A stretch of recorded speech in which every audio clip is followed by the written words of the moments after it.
I hope everyone has their pants on because it's time for another one of Jacob's Nintendo History Lessons. Just make sure to not hold your breath as we talk about the short lifespan of the Nintendo 64 disk drive, or, well, you'll die. So this is one of the rarest of console add-ons that never really saw the light of day, and that's probably a good thing.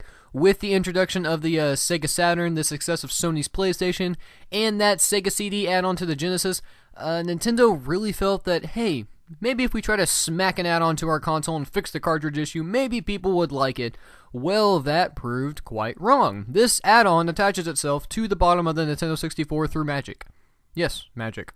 That's how it happens. Nintendo actually announced the disk drive way back in 1995 at a gaming convention which later became Space World. Then let's fast forward to 1997, and Shigeru Miyamoto announced some key titles that were going to be released for the system. These included games like Earthbound 64, SimCity 64, an expansion kit to FZero X, which is why you see me playing FZero X here, but it's not the expansion for obvious reasons, and Mario Artist.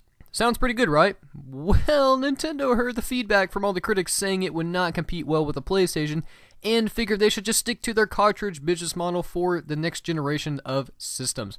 And I'm so happy they did, because I did not want to have to purchase an extra peripheral just to play certain games. Something worthy of noting here is that there's actually 3 Zelda games that were planned for the Nintendo 64 disk drive, and these were called Ura Zelda, Zelda 64, and Zelda Gaiden. Since the Nintendo 64 disk drive was eventually dubbed a future commercial failure, these became the titles we know today as Ocarina of Time, which was Zelda 64, Majora's Mask, which was Zelda Gaiden, and Ura Zelda, which eventually became the Master Quest for Ocarina of Time, and that did not get released until the Wind Waker, and you could only get that if you pre-ordered the game. You heard me correctly. And to make matters worse, since Nintendo did not seem to have much faith in this product, you could only get this thing through a subscription service called Rant Net. Your ears didn't deceive you. Did I blow your mind? God, I hope so! I don't really know where that came from. I'm kind of tired.